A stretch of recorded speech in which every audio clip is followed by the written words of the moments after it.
لا إله إلا الله وحده لا شريك له وأشهد أن سيدنا ومولانا محمدا عبده ورسوله أما بعد فأعوذ بالله من الشيطان الرجيم بسم الله الرحمن الرحيم واعتصموا بحبل الله جميعا ولا تفرقوا واذكروا نعمة الله عليكم إذ كنتم أعداء فألف بين قلوبكم فأصبحتم بنعمته إخوانا وقال النبي صلى الله تعالى عليه وسلم المسلم أخو المسلم لا يخذله لا يظلمه بحسب امرئ من الشر أن يحقر أخاه المسلم وقال النبي صلى الله تعالى عليه وسلم انما بعثت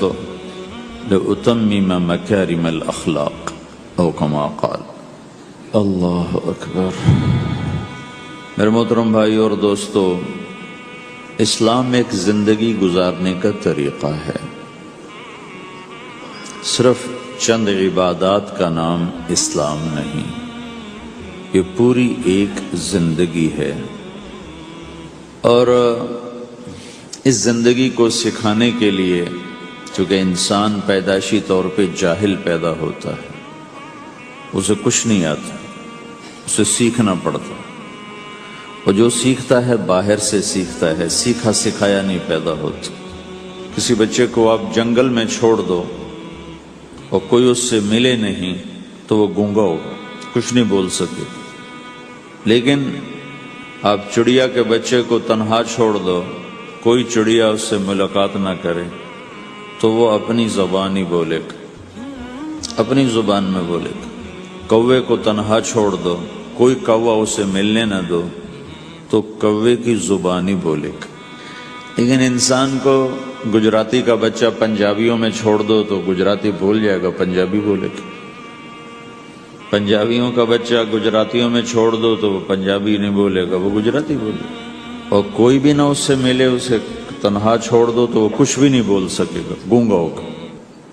تو انسان جو کچھ سیکھتا ہے باہر سے سیکھتا ہے، اور چونکہ امتحان کی جگہ ہے تو باہر دونوں چیزیں موجود ہیں، غلط بھی صحیح بھی، دونوں جنس بازار میں موجود۔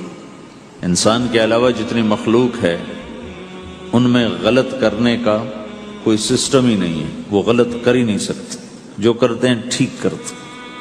انسان کے اندر دونوں سسٹم ہیں، فَأَلْهَمَهَا فُجُورَهَا وَتَقْوَاهَا، یہ دونوں نظام لے کے چلتا ہے۔ اسلام کو سیکھنا پڑتا ہے، اور اسلام کے لیے جو سب سے بڑا سرمایہ ہے، جیسے آپ بازار میں جاتے ہو، دکان کھولتے ہو، پھیری لگاتے ہو، تو اس کے لیے پیسہ چاہیے، ڈالر چاہیے۔ ڈالر کے بغیر آپ کاروبار نہیں کر سکتے۔ اسلام کے لیے ایمان چاہیے، ایمان کے بغیر اسلام پہ چلا نہیں جاتا، جانتا ہوگا چل نہیں سکے گا۔ ایمان وہ طاقت ہے، وہ سرمایہ ہے، وہ کیپٹل ہے جس سے کوئی مرد عورت وہ دین پہ چل سکتا ہے۔ یہ زیادہ ہوگا تو زیادہ چلے گا، تھوڑا ہوگا تو تھوڑا چلے گا، نہیں ہوگا تو صفر ہوگا، زیرو ہوگا۔ تبلیغ کا جو یہ کام اللہ تعالیٰ نے ہمیں دیا ہے، یہ ایمان کو سیکھنے کی اور اس کو آگے پہنچانے اور پھیلانے کی محنت ہے۔ ایمان سیکھنے کے لیے فَمَنْ شَاءَ اتَّخَذَ إِلَىٰ رَبِّهِ سَبِيلًا، کوئی ایک طریقہ نہیں ہے، کئی طریقے ہیں۔ اللہ نے سبیل کے اوپر الف لام نہیں لگایا، الف لام ہٹا کر یہ بتایا ہے کہ اللہ تک پہنچنے کے راستے کئی ہیں، محنت ہے۔ راستہ تو ایک ہے اسلام، اس پر آنے کی جو محنت ہے اس کے راستے مختلف ہیں۔ ہاں، آگے پہنچانے کے لیے تبلیغ کے سوا اور کوئی راستہ کوئی نہیں۔ یہاں آ کر تبلیغ منفرد کا کام منفرد ہو جاتا ہے کہ کسی محنت میں گشت کوئی نہیں سوائے تبلیغ۔ صرف تبلیغ ہے جس میں گشت ہے کہ خود چل کے جاؤ۔ اگر میرے پاس وہ میرے کالج کا لڑکا نہ آتا تو مجھے تو نہیں پتا تھا تبلیغ کیا چیز، نہ دین کا پتا تھا نہ دنیا کا پتا تھا۔ تو کوئی چل کے آیا اور اس نے ہاتھ پکڑا، اور دعوت ہے ہی بے طلبوں کے لیے، مدرسہ تو طلب والوں کے لیے، وہاں تو تعلیم ہوتی، تبلیغ نہیں ہوتی. خانقاہ تو طلب والوں کے لیے ہے اور دعوت بے طلب لوگوں کے لیے، جو سننا نہیں چاہتے، جو قریب نہیں آنا چاہتے. اور ایسا طبقہ کروڑوں اربوں کی تعداد میں موجود، انہیں دین پر لانے کے لیے یا دین کی بات ان کے کان میں ڈالنے کے لیے سوائے گشت کے اور کوئی عمل کوئی نہیں. میں پشاور گیا تو جماعت میں انہوں نے کہا جی یہاں ایک وکیل صاحب ہیں، تبلیغ والوں کو بہت گالیاں دیتے ہیں، شکل دیکھتے ہی گالیاں دینا شروع کرتے ہیں. آپ کے علاقے کے؟ آپ کے علاقے کے؟ میں کہا اچھا ملاؤ. پشاور میں رہتا تھا، وکالت کرتا تھا، میرے علاقے کا میاں چنو ایک چھوٹا سا ٹاؤن ہے وہاں کا تھا، میں اس کے قریب تلمبا ایک چھوٹا سا ٹاؤن ہے میں وہاں. تو جب ہم ان کے دروازے پر گئے اور نوک کیا تو دروازہ کھلتے ہی انہوں نے وہی کام شروع کر دیا دیکھتے ہی. اور کہا میں نے تمہیں کتنی دفعہ کہا ہے، وہ جو مقامی، کہ تبلیغ والوں کو میرے دروازے پر مت لایا کرو. تو اب بتاؤ، میں اگر یہ تبلیغ کے رگڑے نہ لگے ہوتے تو میں تو 2 تھپڑ اس کے منہ پہ مارتا، یا مفتی صاحب کی طرف فتویٰ سناتا تو اسلام سے خارج ہو گیا ہے، توبہ کر. میں نے اس سے کہا بھائی میں تو تبلیغی بن کے آپ کے پاس نہیں آیا، میں تو اس لیے آیا ہوں کہ مجھے پتہ چلا کہ آپ میاں چنو کے ہیں اور میں تلمبے کا ہوں، تو میں تو اس لیے آپ کو ملنے آؤں. تو ایسے ہوا، اچھا آپ تلمبے کے ہو؟ میں نے کہا تلمبے کا ہوں. کہو اچھا اچھا اچھا، بڑی مہربانی، فرمائیے. میں نے کہا فرمائیے ایسے تو نہیں ہوگا، گھر بٹھاؤ پھر فرمائیے ہوگا. تو اس نے دروازہ کھولا، ہمیں بٹھایا، میں نے کوئی تبلیغ کی بات نہیں کی، چائے وائے پلائی. تو میرے والد صاحب اپنے علاقے کے مشہور آدمی تھے، تو جب میں نے اپنا تعارف کرایا تو وہ اور خوش ہو گیا. کہا تو آپ کے باپ کا الیکشن تو میں نے لڑا ہے، انہوں کے لیے ووٹ مانگنا. تو ایسا خوش ہو گیا، کھل گیا، چائے پلائی، بات چیت ہوتی رہی. تو اٹھتے ہوئے میں نے کہا فلاں مسجد میں ہماری جماعت آئی ہوئی. میں نے کہا چلو آپ کو بتا دوں. مغرب کے بیان میں وہ آیا ہوا تھا. پھر جتنے دن میں وہاں رہا وہ آتا رہا آتا رہا آتا رہا.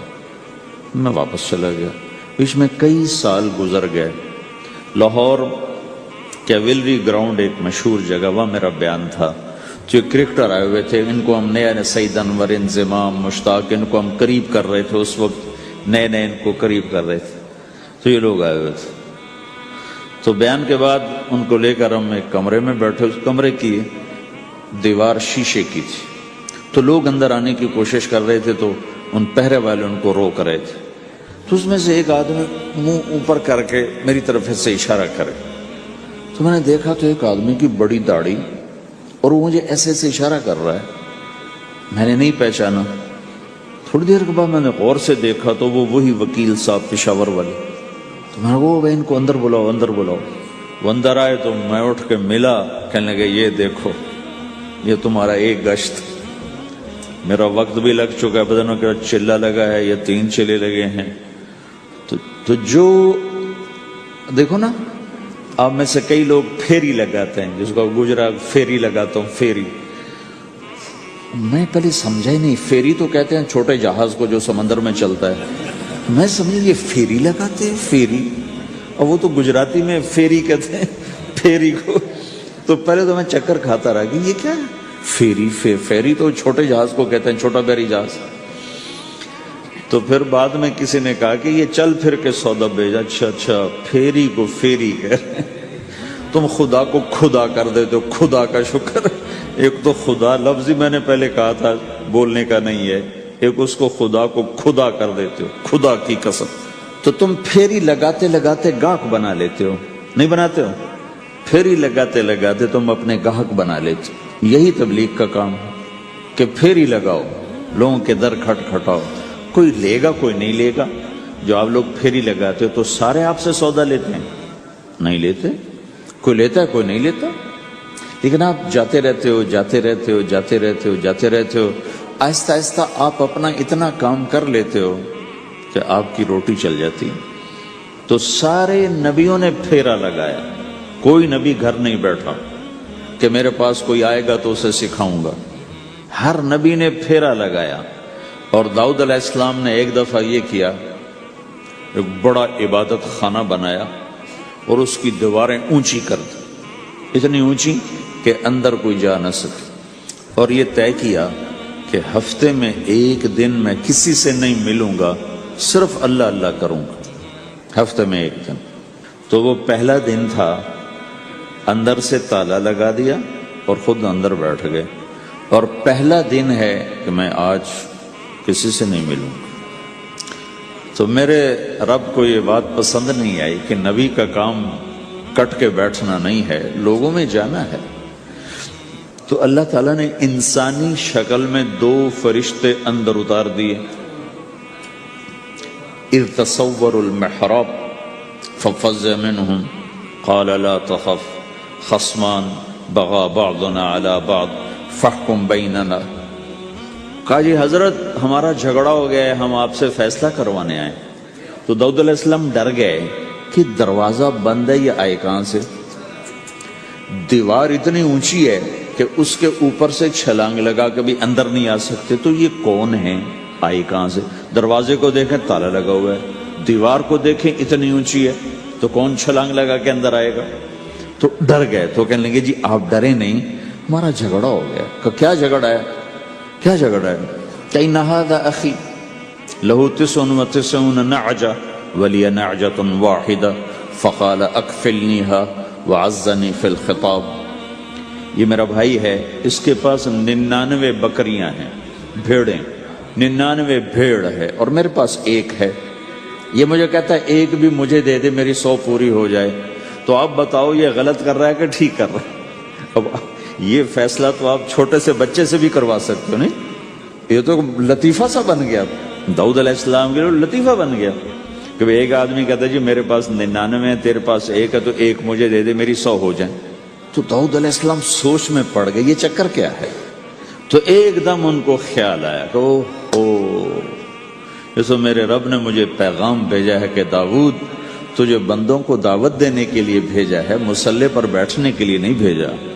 ہاں مصلی پر بیٹھنا ہے، اس کے لیے رات ہے.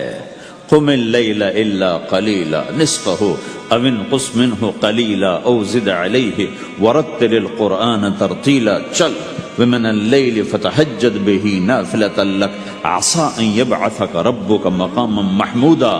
رات ہے، آ جاؤ. ان ناشئۃ اللیل ہی اشد وطئا واقوم قیلا. آجا آجا، رات بڑی مزے کی چیز ہے، تو اور میں تنہا. فاذا فرغت فانصب والى ربک فارغب. آ جاؤ. تتجافى جنوبهم عن المضاجع يدعون ربهم خوفا وطمعا ومما رزقناهم ينفقون. رات تیری میری، دن میرے بندوں کے لیے. نہیں بیٹھ سکتا، تسبیح پکڑ کے نہیں بیٹھ سکتے ہو. تو اس پر داؤد علیہ السلام سجدے میں گرے. آیت سجدہ ہے اس لیے میں نہیں پڑھتا ہوں. سجدے میں گرے اور کہا یا اللہ معافی کر، یا اللہ معاف کر دے، یا اللہ معاف کر دے. میں نے دروازے بند کر لیے، حالانکہ میں یہ میرے منصب کے خلاف تھا، اس پر اللہ سے معافی مانگی. تو چل کے جانا نبیوں کی صفت ہے، یہی ہماری صفت. اس امت کو یہ کام دیا گیا کہ یہ اوروں کے پاس جا کے اپنا سودا پیش کر، اپنوں کو بھی سنبھالے اور غیروں تک بھی پہنچے. نہیں سنتے پھر جاؤ، نہیں سنتے پھر جاؤ، کیونکہ دلوں کا پھیرنا اللہ کے ہاتھ میں ہے. تیرے ذمہ آواز لگانا ہے. اللہ تعالیٰ نے تقسیم کر دی. قم اللیل الا قلیلا، رات اللہ کے پاس آ جا. دن میں کیا کر؟ ان لک فی النہار سبحا طویلا، تیرا دن میں کام بہت زیادہ ہے. سبحا طویلا، دعوت کے کام کو تیرنے سے تشبیہ دی ہے. سبح تیرنے کو کہتے. اللہ کے نبی کا ایک گھوڑا تھا جس کا نام تھا سبحہ، میں نے بتایا تھا پہلے دن. وہ اتنا تیز چلتا تھا جیسے تیر رہی ہو، اس لیے اللہ کے نبی نے خود اس کا نام سبحہ رکھا تھا، تیرنے والا. تو تبلیغ کے کام کو تیرنے سے تشبیہ دی کہ آپ نے لمبا تیرنا ہے. اور مکے میں تو پانی کوئی نہیں، تو کہاں تیرنا ہے؟ جی سارے مکے میں پانی کا قطرہ کوئی نہیں، زمزم کے کنویں کے سوا، تو تیرنا کہاں ہے؟ یہ اس دعوت کے کام کی بڑی خوبصورت تصویر ہے. سبحا طویلا، حالانکہ اللہ فرماتا ہے ان لک فی النہار شغلا طویلا عملا عظیما جہدا طویلا، لیکن سبحا طویلا، جو آدمی چل رہا ہوتا ہے اگر وہ بیٹھ جائے تو کوئی نقصان تو کوئی نہیں، گاڑی چلا رہا ہے کہیں گاڑی روک لے تو کوئی نقصان تو کوئی نہیں، تھوڑی دیر سے پہنچ جائے گا، کہیں گاڑی کھڑی کر کے کافی پینے لگ گیا تو کوئی مسئلہ تو کوئی نہیں ہے، آدھا گھنٹہ دیر سے گھر پہنچ جائے گا۔ تیرنے والا پانی میں اتر گیا، اب یہ رک سکتا ہے؟ کیوں بھائی؟ اگر یہ کافی پینے کا ارادہ کرے تو کہاں جائے گا؟ تو مچھلی کے پیٹ میں جائے گا۔ پانی میں اترنے کے بعد اختیار ختم ہے، اب تیرنا ہے۔ کہاں تک؟ دوسرا کنارہ جب تک ہاتھ میں نہیں آتا تیرنا ہے، سبحا طویلا، جب تک آخرت کا کنارہ ہاتھ میں نہیں آتا۔ اے میرے نبی تجھے دعوت کا کام کرتے ہی رہنا ہے، کرتے ہی رہنا ہے، کرتے ہی رہنا ہے، تیری چھٹی کوئی نہیں۔ سبحا میں یہ اشارہ تھا کہ چھٹی کوئی نہیں، یہ موت تک کا کام ہے۔ وَاعْبُدْ رَبَّكَ حَتَّى يَأْتِيَكَ الْيَقِينُ۔ آئے ہائے، جب یہ آیت اتری یا ایھا المدثر قم فانذر وربک فکبر، اے میرے محبوب اٹھ جا، اٹھ جا، میرا پیغام سنا، تو لیٹا ہوا ہے۔ تو اس پر آپ نے کہا خدیجہ انقطع ایام النوم والراحہ، میرے آرام کے دن چلے گئے، میرے سونے کے دن چلے گئے، میرے رب نے مجھے کہا ہے اٹھ جا اور میرا پیغام سنا۔ تو اس وقت تو کوئی جاننے والا نہیں تھا، تو پہلے آپ چپ کے بات فرما رہے تھے، پھر اللہ نے کہا کھل کے کہہ، تو پھر آپ نے کہا میں خدیجہ میں کس کو کہوں، میری کون سنے گا، من ادعو من یستجیب۔ تو حضرت خدیجہ نے عرض کی یا رسول اللہ آپ دعوت دینے میں پہل کریں، میں لبیک کہنے میں پہل کرتی ہوں۔ تو بھائیو، دعوت ہمارا سرمایہ ہے، دعوت سے ایمان بنتا ہے، ایمان سے عمل بنتا ہے۔ تو اگر آپ اس دعوت میں حرکت کرتے رہو گے، ان لک فی النہار سبحا طویلا، کل میں نے اس پر تھوڑی تفصیل سے بات کر دی تھی، آج میں اس سے اگلی بات کرنا چاہتا ہوں، لیکن اس کو بار بار سننا اس لیے ضروری ہے کہ آدمی بڑی جلدی بھول جاتا ہے، اور نفع سامنے نہ ہو تو اس کے لیے قدم اٹھانا، مال لگانا مشکل ہو جاتا ہے۔ آپ پھیری بھی تو لگاتے ہو، تو شام کو پیسہ ہاتھ میں آتا ہے تو تھکاوٹ چلی جاتی۔ میں نے ایک شخص سے کہا تھوڑا تبلیغ میں وقت دے دو بھائی، کہا جی مجھے گولیاں لگی تھیں تو اس کے بعد میرے بدن میں درد ہوتا ہے تو میں ٹائم نہیں دے سکتی، لیکن میں اسے دیکھتا تھا وہ صبح سے شام تک اپنی دکان پہ کھڑا ہوتا تھا، کھڑا ہو کے کام کرتا تھا۔ تو ایک دن میں نے اس سے پوچھا یہ تو دکان پہ کھڑا ہوتا ہے، اس کا درد تمہیں نہیں ہوتا؟ تبلیغ میں تو اتنی مشقت نہیں ہے۔ وہ کہنے لگا جی روز درد بہت ہوتا ہے، لیکن میں جب شام کو پیسے گنتا ہوں تو سارا درد چلا جاتا ہے، سارا درد چلا جاتا ہے۔ تو اب آپ تبلیغ میں 3 دن کے لیے گئے تو کچھ لگا کے آتے ہو، ہاتھ میں تو کچھ بھی نہیں ہوتا، اور چلے کے لیے جاؤ تو کچھ لگتا ہے، ہاتھ میں تو کچھ بھی نہیں آتا۔ 4 مہینے کے لیے جاؤ تو کچھ لگتا ہے، ہاتھ میں تو کچھ بھی نہیں آتا۔ تو وہ جذبہ پیدا نہیں ہوتا لگانے کا، تھکنے کا، تھکانے کا، جیسے دنیا میں پیدا ہوتا ہے کہ اس کی واپسی نظر آ رہی ہوتی۔ تو اس لیے بار بار ضرورت ہے اس کو سننے اور سنانے کی کہ اللہ نے اس امت کو یہ منصب دیا ہے، کنتم خیر امت اخرجت للناس، تم سب سے بہترین امت ہو، تمہیں نکالا گیا ہے۔ کیا کرتے ہو؟ تأمرون بالمعروف وتنہون عن المنکر وتؤمنون باللہ، بھلائی کی بات کرتے ہو، برائی سے روکتے ہو، صلہ مجھ سے لیتے ہو، تؤمنون باللہ، صلہ مجھ سے لیتے ہو، اللہ پہ ایمان لاتے ہو۔ کل بھی میں نے کہا تھا کہ ہر مسلمان کے ذمہ دعوت ہے، عمل کرے یا نہ کرے۔ آج پھر اس کو دوہرا رہا ہوں کہ عمل کرے یا نہ کرے، اوروں کو دعوت دینا ہر مسلمان کے ذمہ ہے۔ اللہ تعالیٰ نے بنو اسرائیل کے بارے میں کہا میری تم پہ لعنت ہے، لعن الذین کفروا من بنی اسرائیل علی لسان داود و عیسیٰ ابن مریم، اے داود، اے عیسیٰ، ان پر لعنت بھیجو۔ کتنا سخت اللہ کا فرمان ہے۔ اچھا کیوں؟ کس لیے؟ اللہ نے دو جرم بتائے، ذَلِكَ بِمَا عَصَوْا وَكَانُوا يَعْتَدُونَ، یہ بہت نافرمان ہو چکے ہیں، بہت نافرمان ہو چکے ہیں۔ ایک اس کی وجہ سے ان پر اللہ کی لعنت۔ دوسرا کیا ہے؟ کانوا لا یتناہون عن منکر فعلوہ، جو گناہ خود کر رہے ہوتے ہیں اس سے اوروں کو نہیں روکتے۔ کانوا لا یتناہون، نہیں روکتے تھے، عن منکر، اس گناہ سے، فعلوہ، جسے وہ خود کر رہے ہوتے تھے۔ تو اس سے پتہ چلا کہ اگر کوئی نافرمانی بھی کر رہا ہے تو کسی کو اگر دیکھتا ہے نافرمانی کرتے تو اسے سمجھانا اس کے ذمے ہے۔ اللہ یوں کہہ رہا ہے کہ کم وقت خود تو برائی کر رہا تھا تو کسی کو روکتا تو صحیح۔ دونوں ہی کام نہیں کیے، نہ خود چھوڑا نہ کسی اور کو روکا۔ تو بھائیو، حرکت کرتے رہنا، اس حرکت میں بڑی طاقت ہے۔ ساری کائنات حرکت میں، اگر رک جائے تو تباہی۔ زمین حرکت کر رہی ہے، سورج حرکت کر رہا ہے، چاند، ستارے، ہر شے حرکت میں۔ تمہاری زمین 66,000 کلومیٹر فی گھنٹہ کی رفتار سے روزانہ بھاگی جا رہی۔ پتہ چلا کہ پاناما میں دونوں سمندروں کے 66,000 کلومیٹر فی گھنٹہ کی رفتار سے دوڑا جا رہا ہے۔ تمہارا سورج 6 لاکھ میل 9 لاکھ کلومیٹر فی گھنٹہ کی رفتار سے دوڑتا جا رہا ہے۔ حرکت کے ساتھ زندگی ہے، حرکت ختم ہوگی زندگی ختم ہو جائے گی۔ اب لوگوں نے حرکت کی، اپنے ملکوں کو چھوڑ کر آئے، اللہ نے آپ کو روزگار دے دیا، باعزت روزگار دے دیا۔ تو بھائیو، اللہ کے دین کے لیے حرکت کرتے رہنا، عمل بھی آ جائے گا انشاءاللہ۔ ایک دن دیکھو گے زندگی بدلے گی۔ ہمارے بزرگ تھے، ساتھی فوت ہو گئے، تو ان کا بیٹا PIA میں کیپٹن تھا، جہاز اڑاتا تھا۔ تو انہوں نے کہا بیٹا نماز پڑھ لیا کر۔ کہا ابا فرصت نہیں ملتی، بہت کام ہوتا۔ کہا اچھا چلو نماز کے وقت ایک آدمی کو دعوت دے دیا کر، 5 نمازیں ہیں، 5 دفعہ دعوت دے دیا کر۔ وہ کہنے لگا میں دعوت دوں؟ خود تو میں پڑھتا نہیں، دوسرے کو کیسے دعوت دوں؟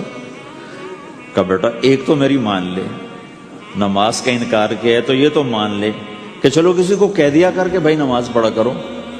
کہا چلو یہ تو آسان ہے، میں کہہ دوں گا۔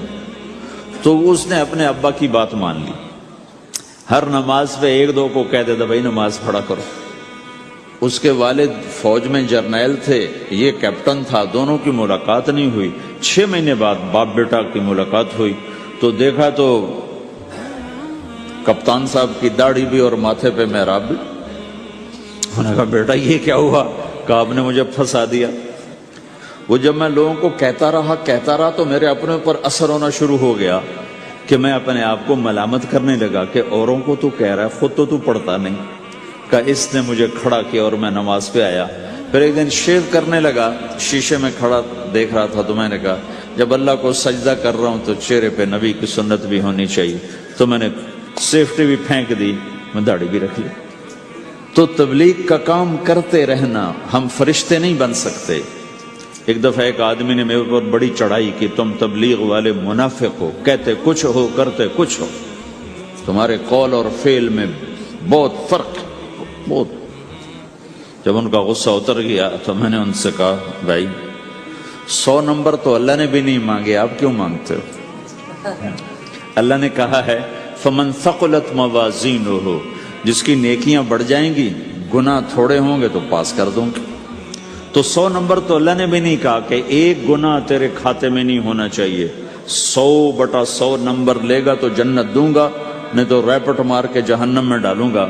تو 100 نمبر تو اللہ بھی نہیں مانگتا، اسے پتا ہے میرا بندہ کمزور ہے، کبھی گناہ کرے گا کبھی نیکی کرے گا۔ تو وہ کہتا ہے جس کے پاس 51 نیکیاں ہوئیں اور 50 گناہ ہوئے تولوں گا تو 51 جھک جائیں گے نا، 50 معاف۔ مثال دے رہا ہوں میں، ہمارے علاقے میں ایک ذمہ دار تھے، وہ ذکر بھی بہت کرتے تھے، گالیاں بھی بہت دیتے تھے۔ ادھر سبحان اللہ تیرے فلانے، الحمدللہ کے ساتھ ایک پھکڑ تولتے تھے، ساری زندگی وہ ایسا ہی کرتے رہے۔ جب وہ فوت ہو گئے تو کسی نے ان کو دیکھا تو انہوں نے پوچھا کہ میاں صاحب آپ کے ساتھ کیا ہوا؟ آپ تو گالیاں بہت دیتے تھے۔ خود انہوں نے یہ پوچھ رہے آپ تو گالیاں بہت دیتے تھے، تو آپ کے ساتھ کیا ہوا؟ کہ اللہ تعالیٰ نے میرے ذکر اور میری گالیوں کو تولا تو میرا ذکر بڑھ گیا تو میری بخشش ہو گئی. اللہ نے بھی کاؤنٹنگ رکھی ہے، پرفیکشن مانگی ہی نہیں. اگر اللہ پرفیکشن مانگتا تو پھر آپ کہتے تم کرتے کچھ ہو کہتے کچھ ہو. اگر میں کہتا صحیح ہوں تو ایک نیکی تو کر رہا ہوں اور کرتا نہیں ہوں تو ایک گناہ کر رہا ہوں. کیا پتا میرا رب میرے کہنے کے تو فعل میرے نہ کرنے کو معاف کر دے. بس ایک صورت میں ہے کام خطرناک کہ اگر میں اس کہنے سننے کو اپنی دنیا بنانے کا ذریعہ بنا لوں پھر خطرناک ہے. تأمرون الناس بالبر وتنسون انفسکم وانتم تتلون الکتاب، وہ یہ آیت ہے. لیکن اگر میرے اندر اخلاص ہے تو پھر میں انسان ہوں، کبھی اچھا کروں گا کبھی برا کروں گا، لیکن میرے ذمہ صدا لگانا ہے. تو بھائیو اس تبلیغ کے کام کو کرتے رہنا. اس سے ایمان بنتا ہے، ایمان سے دین وجود میں آتا ہے. دین کے دو حصے ہیں، ایک عبادات ہے جس میں نماز سب سے اہم ہے. پھیری پہ ہو گھر پہ ہو نماز نہ چھوڑو. رمضان کے روزے ہیں، اللہ پھر رزق زیادہ دے دے، حج کرو، زکوٰۃ دو. لیکن عبادات بڑی محدود ہیں اور اس میں کثرت اللہ نے مطالبہ بھی نہیں کیا، بلکہ اللہ تعالیٰ نے اس میں اعتدال ہی کو پسند فرمایا ہے. اللہ تعالیٰ نے ہمارے نبی لمبی لمبی نمازیں پڑھتے تھے تو اللہ تعالیٰ نے روک دیا کہ ما انزلنا علیک القرآن لتشقی، میرے نبی میں نے تمہیں قرآن اس لیے نہیں دیا کہ تو لمبی لمبی نمازیں پڑھ کے تھکتا رہے. درمیان نہ چل. اللہ کے نبی نے تبلیغ میں زیادہ زور دکھایا تو اللہ نے اس پر بھی کہا فلا تذهب نفسك عليهم حسرات، اتنا غم نہ کیا کر کے تو خود ہی ہلاک ہو جائے، مت نہیں ایسا نہ کر. تو عبادات محدود ہیں اور اس میں اعتدال مطلوب ہے. سارا دن مصلی پہ بیٹھنا یہ اللہ نہیں دیکھنا چاہتا. اللہ یہ دیکھنا چاہتا ہے کہ تو باہر جا تاکہ میں دیکھوں کہ اب تو کیا کرتا ہے. دوسرا حصہ اس کا اخلاقیات ہیں، آپس کی معاشرت ہے. دین جو اثر انداز ہوتا ہے وہ معاشرت سے اثر انداز ہوتا ہے، عبادت سے نہیں، عبادات سے نہیں. عبادت تو مسجد کے اندر ہے یا مصلی پر گھر کے اندر ہے، روزہ اندر کی چیز ہے، حج بیت اللہ میں ہے، زکوٰۃ مسلمان کو دی جاتی ہے. تو دنیا میں دین پھیلنے کے لیے اور اپنوں کو دین کے قریب کرنے کے لیے جو سب سے بڑا عمل ہے وہ بھائیو اچھے اخلاق. یہ دوسرا حصہ میں آج بیان کرنا چاہتا ہوں. اللہ کے نبی نے فرمایا ایو عرل اسلام اوثق، مجھے بتاؤ اسلام کا سب سے مضبوط عمل کیا ہے؟ تو صحابہ نے کہا الجہاد، یا رسول اللہ جہاد. اسلام کا سب سے مضبوط عمل کیا ہے؟ صحابہ نے کہا جہاد. تو آپ نے کہا وحسن وما هو به، ہاں جہاد بہت اچھا عمل ہے لیکن سب سے بڑا عمل نہیں ہے، سب سے مضبوط عمل نہیں ہے. ان کا جی الصلاۃ، نماز.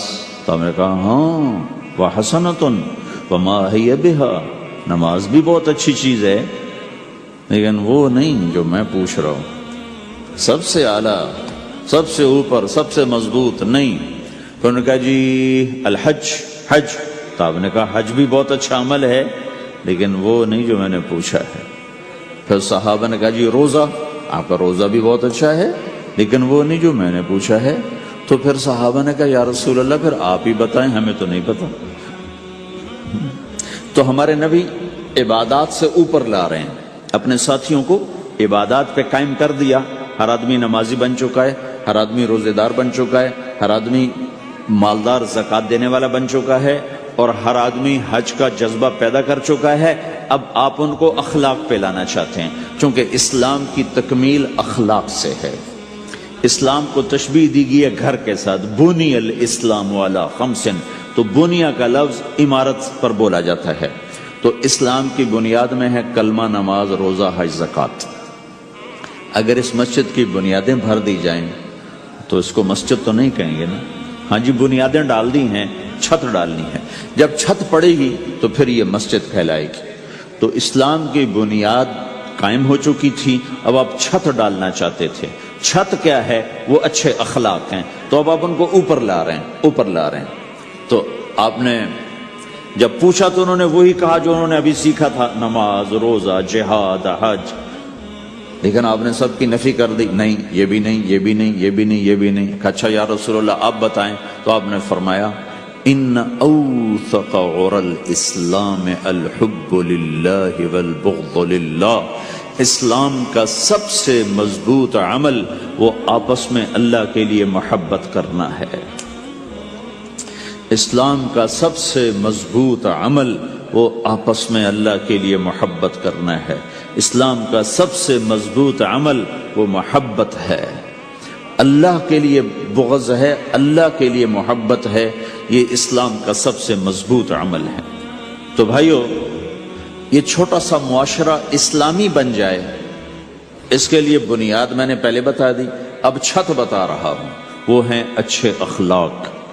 اللہ تعالیٰ نے جب ہمارے نبی نے نماز لمبی پڑھی تو اللہ نے کہا درمیانی پڑھو، میں نے ابھی بتایا۔ تبلیغ میں دکھ زیادہ جھیلا تو اللہ نے کہا درمیانہ چلو، لیکن جب اللہ کے نبی نے اخلاق بلند کیے، اخلاق، تو اس پر بھی اللہ تعالیٰ فرماتا میرے نبی ذرا اتنا نرم نہ ہو، تھوڑا سا سختی دکھا، آنکھیں دکھا، تھوڑا شونشاں کر ہیں۔ تو میرے رب نے کیا کہا؟ واہ، میرے رب نے آپ کے اخلاق کی جیسی تعریف کی ہے، آپ کے کسی عمل کی ایسی تعریف نہیں کی۔ نماز کو کہا معتدل، اعتدال، دعوت کو کہا اعتدال، اور اخلاق کو کیا کہا؟ انک لعلی خلق عظیم، اور اس کو طاقت پہنچائی قسم اٹھا کے، نون، پھر قسم اٹھائی قلم کی جو علم کا ذریعہ ہے، والقلم وما یسطرون، مجھے قسم ہے قلم اور اس کی تحریر کی، ما انت بنعمت ربک بمجنون وان لک لاجرا غیر ممنون۔ ان دو آیتوں کو چھوڑ کر اگلی جو آیت آ رہی وانک لعلی خلق عظیم، اے میرے محبوب میں قسم اٹھاتا ہوں قلم اور اس کی تحریر کی، تیرے اخلاق بڑے عالی شان ہیں۔ یہ نہیں کہا تیرے اخلاق بڑے عالی ہیں، انک لعلی، علا، علا کا یہاں بہت عظیم الشان کردار ہے۔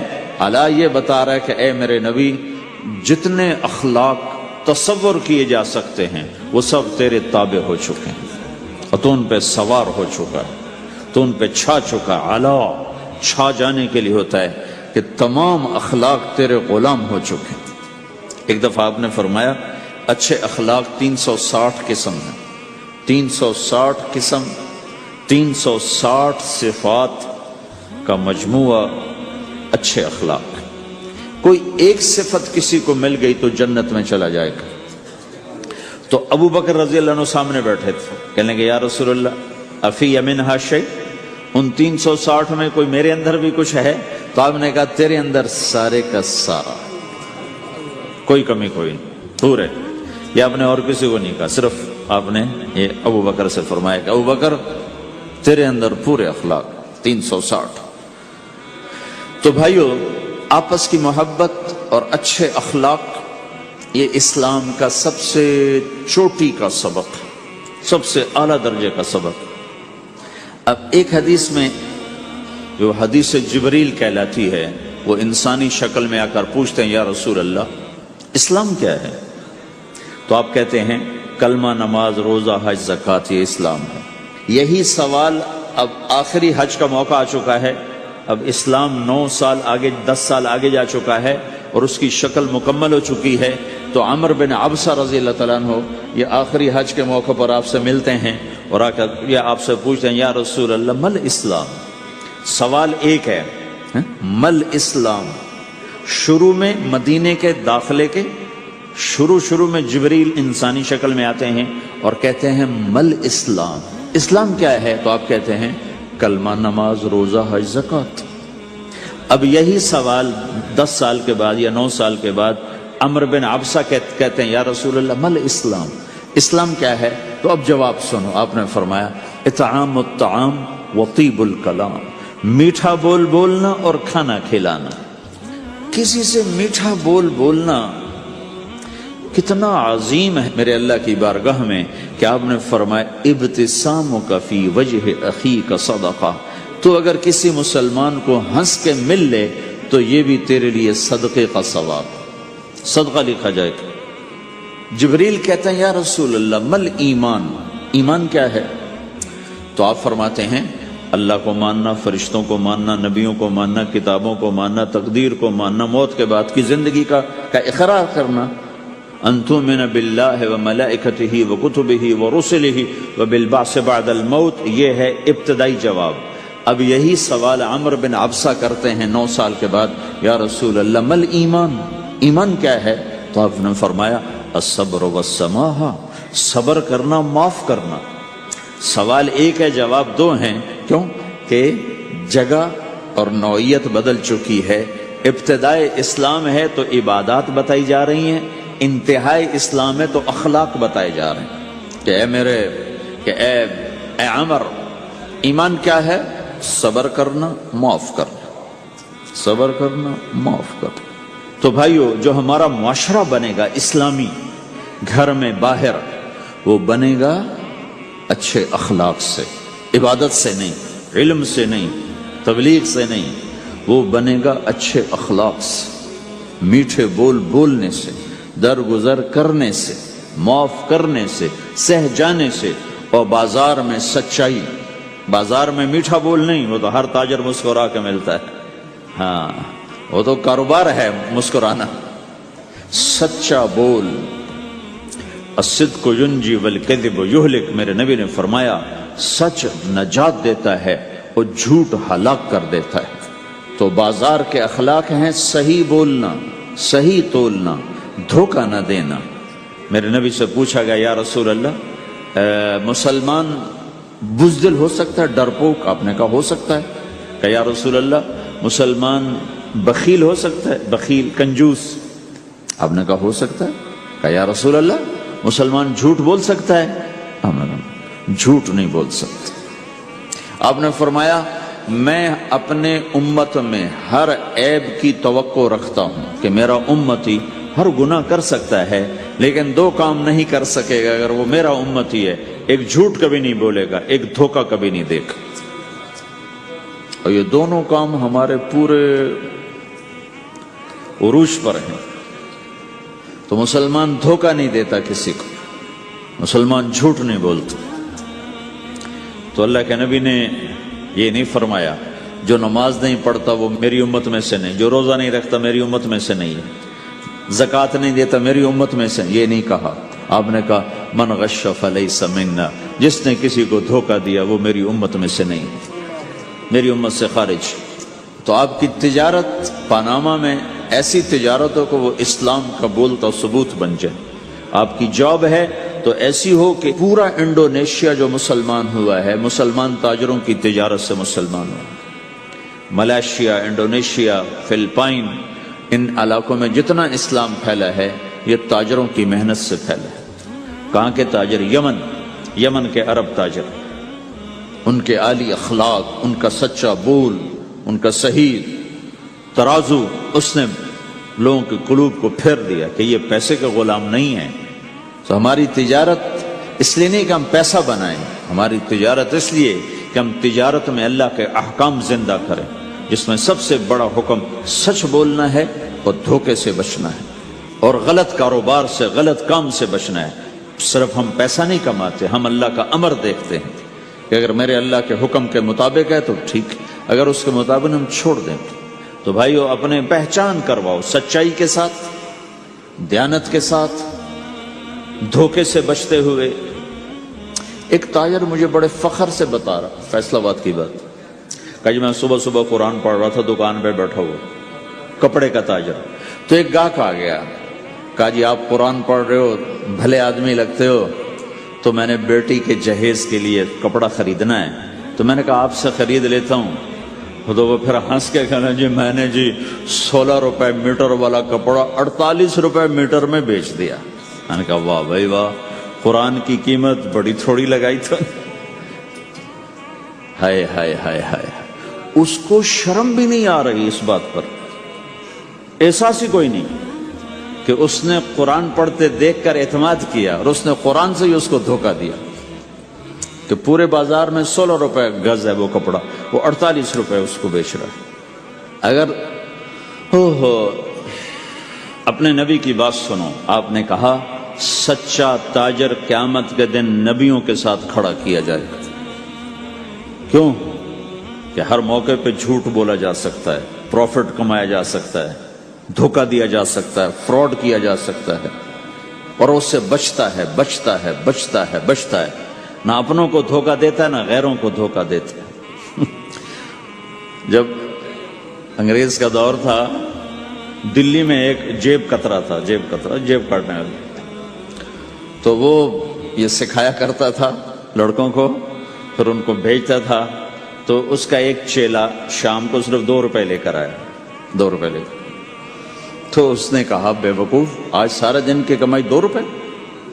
کہ استاد آج بہت بڑا مال مارا تھا، لیکن میں نے دیکھا تو وہ ایک گورا تھا، انگریز تھا. تو مجھے خیال آیا اگر قیامت کے دن عیسیٰ علیہ السلام نے میرے نبی کو گلہ دے دیا کہ تیرے امتی نے میرے امتی کی جیب کاٹی تھی، تو میں اپنے نبی کو کیا جواب دوں گا؟ تو میں نے جا کر اس کو واپس کر دیا. ابھی اپنے کے کھسکا کے لایا ہوں 2 روپے. پچھلے زمانے کے تو چور بھی ایسے خوددار ہوتے تھے، اب تو نمازی ایسے غیرت کہاں پھینک کے آ گئے ہیں. ماتھے پہ محراب ہوتا ہے اور دھوکے میں سب سے اول ہوتا ہے. تو ہمارا اسلام صرف اس مسجد کی 4 دیواری میں نہیں ہے، ہمارا اسلام تو بارش کے قطروں کی طرح پھیلا ہوا ہے. آسمان کی بلندی ہے، آسمان کی وسعت ہے، جیسے اس سے زیادہ ہمارے دین کی وسعت ہے.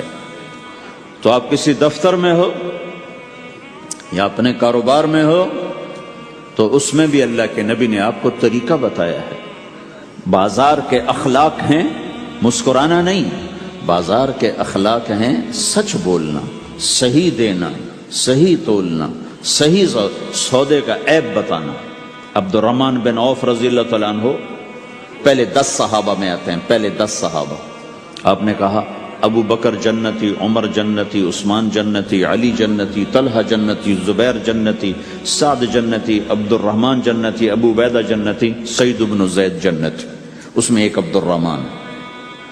جب ان کا انتقال ہوا تو انہوں نے 3 ارب 10 کروڑ 20 لاکھ دینار چھوڑے ترکہ. ہمیں تو بڑا بیوقوف بنایا گیا، کاغذ کو کرنسی بنا کے دے دی. کاغذ، کرنسی تو سونا ہوتا ہے جی، کرنسی تو سونے اور چاندی کو کہتے ہیں، کاغذ کے ٹکڑے کو تو کرنسی نہیں کہتے. اور اب کرنسی بھی لے کر وہ کارڈ پکڑا دیے، جیب بھی خالی. اب کرنسی بھی کاغذ بھی کوئی نہیں، خالی کارڈ. اس کو کیا کہتے ہیں کارڈ کو؟ Credit card. کریڈٹ کارڈ وہ ساری دنیا کو بیوقوف بنائے ہوئے. یا تو کاغذ پکڑائے ہوئے ہیں یا کارڈ کاغذ بھی اب واپس لے لیا، اب کارڈ پکڑا دیا. اور عبد الرحمن بن عوف نے جو پیسے چھوڑے وہ کاغذ نہیں تھے. کاغذ کی کیا حیثیت؟ پاکستان میں روز چھپ رہے ہیں، کاغذ کی کیا حیثیت؟ 3 ارب 10 کروڑ 20 لاکھ دینار سونے کے. اور ایک سکہ دینار اس وقت 4.5 ماشے کا ہوتا تھا. اب اس کو ملٹیپلائی کرو اور پورا پاناما خرید لیں اس پیسوں سے. اور وہ ٹاپ لسٹ کے 10 صحابہ میں سے ایک. وہ فرماتے تھے میری تجارت کا یہ اصول رہا کہ میں نے کبھی ادھار نہیں خریدا، نہ کبھی ادھار بیچا، نہ کبھی ادھار خریدا. جو خریدے بھی ادھار اور بیچے بھی ادھار، اسے نیند کہاں آئی؟ دینے والے دیتے نہیں، لینے والے سر پہ کھڑے ہوتے. انہیں نہ بیوی اچھی لگتی نہ بچے اچھے لگتے، وہ گھر میں بیٹھ کے بھی گھر میں نہیں ہوتے. تو آپ نے فرمایا نہ میں نے کبھی ادھار خریدا نہ کبھی ادھار بیچا، نقد خریدا نقد بیچا. دوسرا میرا اصول یہ رہا کہ میں نے کبھی سٹاک نہیں کیا، جب مجھے پروفٹ ملا میں نے فوراً بیچ دیا. انتظار نہیں کیا 1 ہفتے بعد بیچوں گا ریٹ بڑھ جائے گا. جس دن مجھے پروفٹ ملا 1 پیسہ بھی ملا تو میں نے فوراً بیچ دیا. تیسرا اصول یہ تھا کہ میرے سودے میں کوئی کمی یا عیب ہوتا تو میں اسے چھپاتا نہیں تھا، ظاہر کرتا تھا. اس میں یہ کمی ہے بھئی، لینا تو لے لو، نہیں لینا تو چھوڑو. ہماری تو تجارت بھی جنت کا راستہ ہے. مدینے کے لوگ ذمہ دارا کرتے تھے، مکہ کے لوگ تجارت کرتے تھے، ان کی زراعت اور تجارت دین کے پھیلنے کا ذریعہ بن گئی۔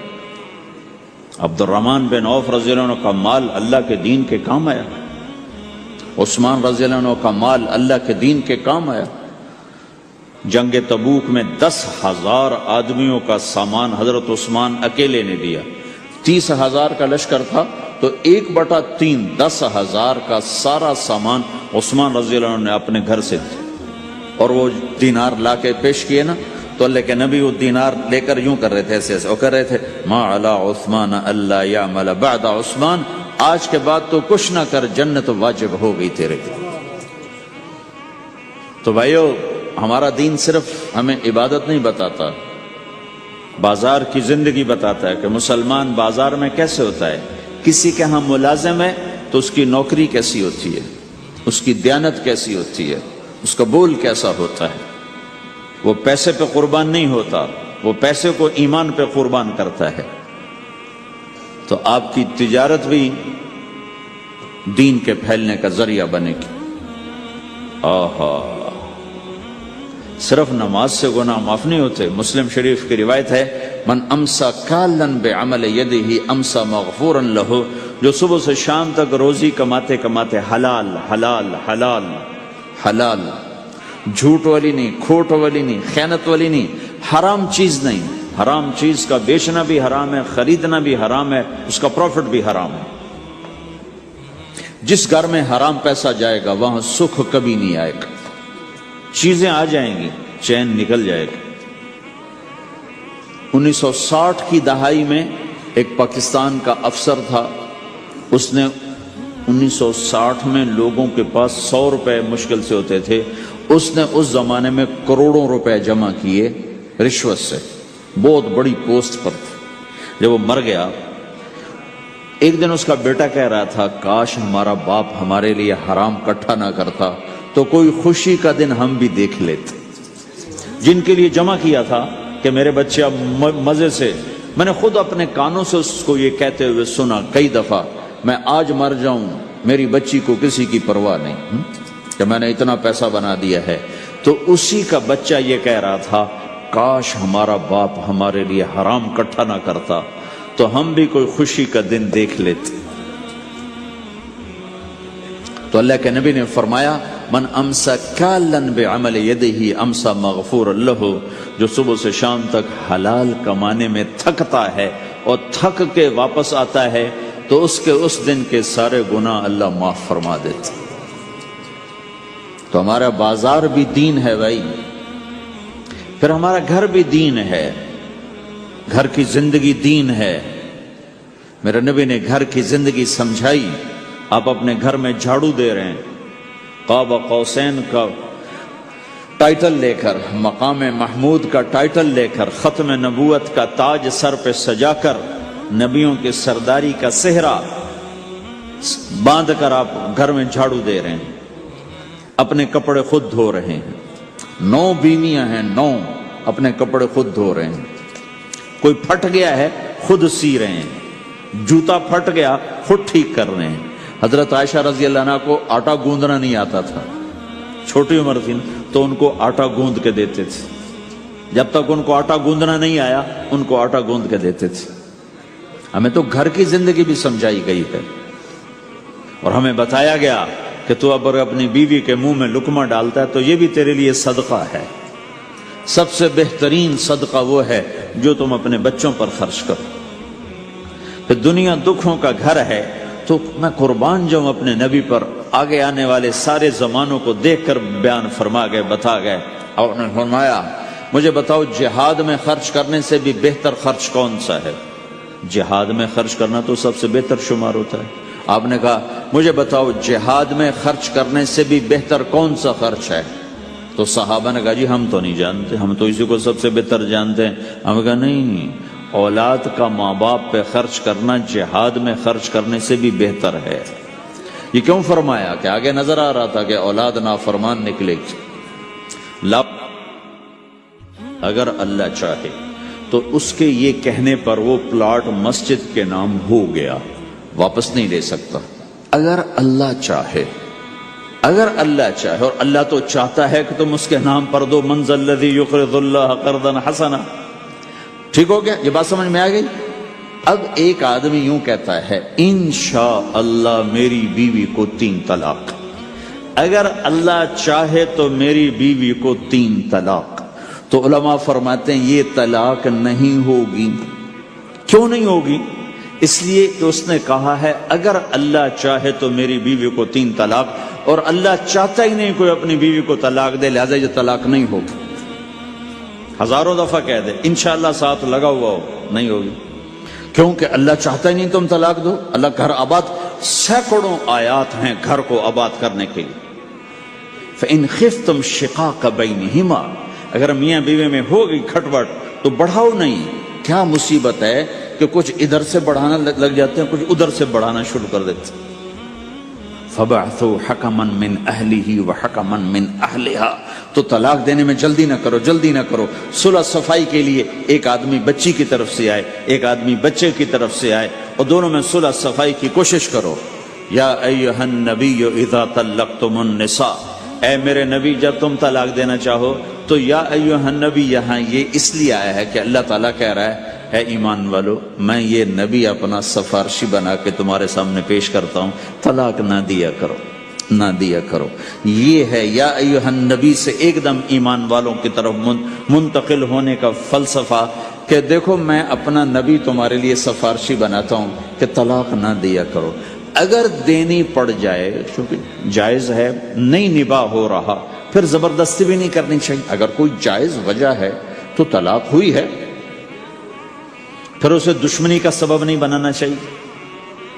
اگر صحیح مناسب ہوئی ہے، اللہ کے نبی نے خود 2 خواتین کو طلاق دی، نکاح تو کیا، رخصتی نہیں ہوئی، طلاق دے دی.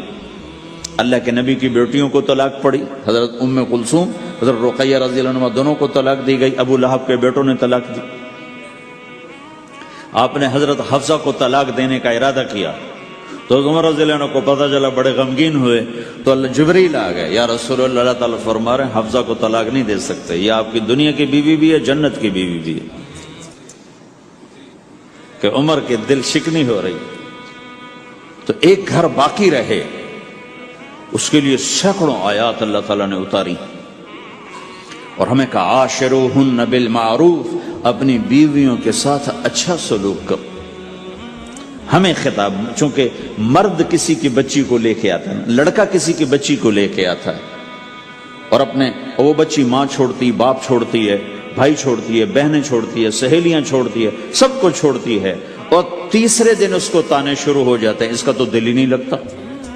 اور پہلے دن اپنی بیوی کو نصیحت دی جا رہی تھی، میری ماں کی خدمت کرنی ہے، میری کرنا کر، میری ماں کی کرنی ہے، میرے ابا کی کرنی، میری بہنوں کی کرنی، کسی کے سامنے تم نے بولنا نہیں، کسی کے سامنے اف نہیں کرنا. بے وقوف، اس سے محبت تو جتا پھرو، اس کے بعد جو کچھ کہے گا وہ کرے گا. پہلے دن ہی حکم، نہ تعلق بنا ہے، نہ محبت پیدا ہوئی ہے، اور نہ ابھی جوڑ بیٹھا ہے، اور پہلے دن حکم سنانے شروع کر دی. اس کے ذمہ نہ تیری ماں کی خدمت ہے، نہ تیرے باپ کی خدمت ہے، نہ تیری بہنوں کی خدمت، یہ ساری خدمت تو تیرے ذمہ ہے. ہمارا سسرال کا معاشرہ بڑا ظالم ہے. لاکھوں میں کوئی ایک گھر بچا ہوا تو الگ بات ہے، ورنہ میں تو دنیا پھری ہے، کیا دنیا دار کیا دیندار، سب ظلم ہی ظلم ہے. اتنی نیک عورتیں تہجد گزار مصلی سے اٹھتی نہیں، تسبیح ہاتھ میں ہے، لیکن جب وہ ساس بنتی ہیں تو ایسا ظلم ان کے اندر سے نکلتا ہے کہ کانپ اٹھتے ہیں در و دیوار. جب عورت ماں ہوتی ہے تو اس کے روئیں روئیں سے محبت کے چشمے پھوٹتے ہیں. وہی عورت جب ساس بنتی ہے تو ایک دم ظلم کی تصویر بن جاتی، اسے اپنی بہو میں کوئی خوبی نظر ہی نہیں آتی، عیب ہی عیب نظر آتے ہیں. اپنے بیٹے کو بھڑکاتی رہتی، یہ کرتی ہے، یہ کرتی ہے. اور ویسے بے وقوف ہیں، کوئی ماں کی وجہ سے بیویوں کو تباہ کر دیتے ہیں، کوئی بیویوں کی وجہ سے ماں کو تباہ کر دیتے ہیں. یہ دونوں ظلم ہیں. ماں کی وجہ سے بیوی پہ زیادتی نہ کرو، بیوی کی وجہ سے ماں پہ زیادتی نہ کرو. بیوی کا اپنا مقام ہے، ماں باپ کا اپنا مقام ہے، بہنوں کا اپنا مقام ہے. 100% شکایات جھوٹی ہوتی ہیں، سب جھوٹ ہوتا ہے. اس لیے میرے رب نے دستور بتایا، ان جاءکم فاسق بنبأ فتبینوا، جب کسی کی خبر سنو، کوئی کمی کوتاہی سنو، اول تو سنو نہیں، اگر سننی پڑ جائے تو تحقیق کر لو، تحقیق کر لو۔ قاضی ایاس کے پاس آیا ایک شخص آیا روتا ہوا، ہائے مر گیا، ہائے مر گیا۔ تو ان کے ساتھ ایک آدمی بیٹھے تھے، کہنے لگے حضرت اس کا قضیہ جلدی سے سن لیں، بیچارہ بڑا مظلوم لگتا ہے۔ کہنے لگے چپ کر، یوسف علیہ السلام کے بھائی بھی رات کو روتے ہوئے باپ کے پاس آئے تھے۔ ہر رونے والا مظلوم نہیں ہوتا، ہر رونے والا مظلوم نہیں ہوتا۔ اپنے گھروں کی فضا بناؤ، کمی سنو ہی نہیں۔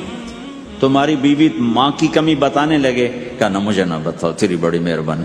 تمہاری ماں تمہاری بیوی کی کمی بتانے لگے، کہا اماں مجھے نہ بتاؤ، تیری بڑی مہربانی۔ گھر کی فضا ایسی بناؤ کہ کسی کی کمی کا تذکرہ نہ ہو، تو اللہ کی قسم تمہارا گھر جنت کا نمونہ بن جائے گا۔ یہ معاشرت کا دین بتا رہا ہوں، معاشرت کا دین۔ اپنی بیوی کی خوبیوں کی تعریف کرو، کمیوں پہ پردہ ڈالو۔ بیویوں کے ذمہ ہے خامد کی خوبیوں کی تعریف کریں۔ انسان حوصلہ افزائی کا محتاج ہوتا ہے۔ ایک بزرگ ہے اپنے کسی مرید کے گھر، تو وہاں انہوں نے کھانا کھایا، کھانا ان کو پسند آیا، کہنے لگے اپنی بیگم کو پردے میں بلاؤ۔ تو انہوں نے اپنی بیگم کو پردے میں بلایا، کہا بیٹی میں نے تیرا ہاتھ کا کھانا کھایا، بہت مزیدار تھا، اللہ تمہیں جزائے خیر دے، تم نے بہت اچھا پکایا۔ تو وہ زارو قطار رونے لگی۔ تو انہوں نے پوچھا بیٹی کیا ہوا؟ میں نے تو کوئی ایسی بات نہیں کی۔ کہ نہیں حضرت آپ کی بات پہ رونا نہیں آیا، رونا اس پر آیا ہے کہ 30 سال سے میں اس شخص کے ساتھ رہ رہی ہوں، کبھی ایک دفعہ اس نے میرے ہاتھ کے پکے کی تعریف نہیں کی۔ آپ گھر میں تشریف لائے، آپ نے پوچھا کوئی کھانے کو کچھ ہے؟ ام سلمہ رضی اللہ عنہ کا گھر، کہا یا رسول اللہ آج تو کچھ نہیں، سرکہ ہے۔ کہا واہ واہ واہ واہ، نعم الادام الخل، سرکہ تو بہت اچھا سالن ہے۔ سبحان اللہ، کیسے دلجوئی فرمائی اپنی بیگم کی، سرکہ تو بہت اچھا سالن ہے، یا تو نے نمک کم ڈال دیا، تو نے مرچی زیادہ کر دی۔ ہم رائمنڈ میں پڑھتے تھے نا، تو پکانا ہمارے ذمہ ہوتا تھا، تو ہمیں پتا کہ پکاتے ہوئے کیا گزرتی۔ جب 2-2 ہزار آدمی کی روٹی ہم پکاتے تھے، 5-5 بوری آٹا گوندا ہے ہاتھوں سے، 10-10 من کھڑے ہو کے روٹی لگائی ہے، سخت سردی میں بھی سخت گرمی میں بھی۔ سردی میں جب رات کو آٹا گونڈتے تھے ہم، تو ہمارے ہاتھ ایسے اکڑ، تم تو سردی دیکھتے ہی نہیں ہو، ہاتھ ایسے اکڑ جاتے تھے، اور صبح 4 بجے اٹھ کے روٹی پکانا شروع کرتے تھے۔ 2000 آدمی کی روٹی پکانی ہوتی تھی۔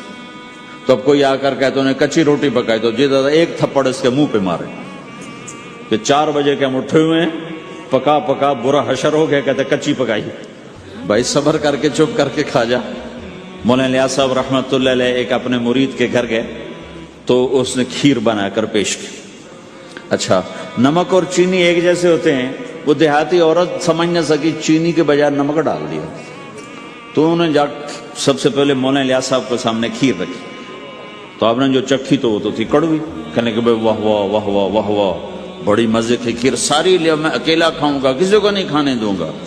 ساری کھیر کھا گئے اس پر پردہ ڈالنے کے لیے۔ وہ تو جب اس نے کہا مولانا الیاس کا بچا ہوا تھوڑا سا میں جب چکھا تو کڑوا گیا، ہائے مر گئی، یہ تو سارا نمک ڈالا ہوا تھا۔ ایک دفعہ ہماری جماعت چنیوٹ میں تھی، تو ہمارے ساتھیوں نے چائے بنائی، تو وہ اندھیرا سا تھا، تو چینی کے بجائے نمک ڈال دیا اور دسترخوان پہ لے آئے، سب پی رہے۔ واللہ میں آنکھوں سے دیکھا بتا رہا ہوں، مولانا الیاس کا تو سنا بتا رہا ہوں، کسی ایک نے نہیں کہا کہ یہ کڑوی ہے، چپ کر کے پی رہے، چپ کر کے پی رہے، کسی ایک نے نہیں کہا۔ باہر ایک دیہاتی کھڑا تھا، تو میں نے اس کہا چاچا آتے نو چاہ پی ماما، وہ آ گیا، اس نے پہلا گھونٹ بھرا ہوئے تھا کوڑی ہے، اس نے بانڈا پھوڑ دی۔ پھر سارے ساتھی ہنس پڑے کہ چاچا ہم نے تو پردہ ڈالنے کی کوشش کی تھی خدمت والوں پر تو نہیں پردہ چاک کر دیا۔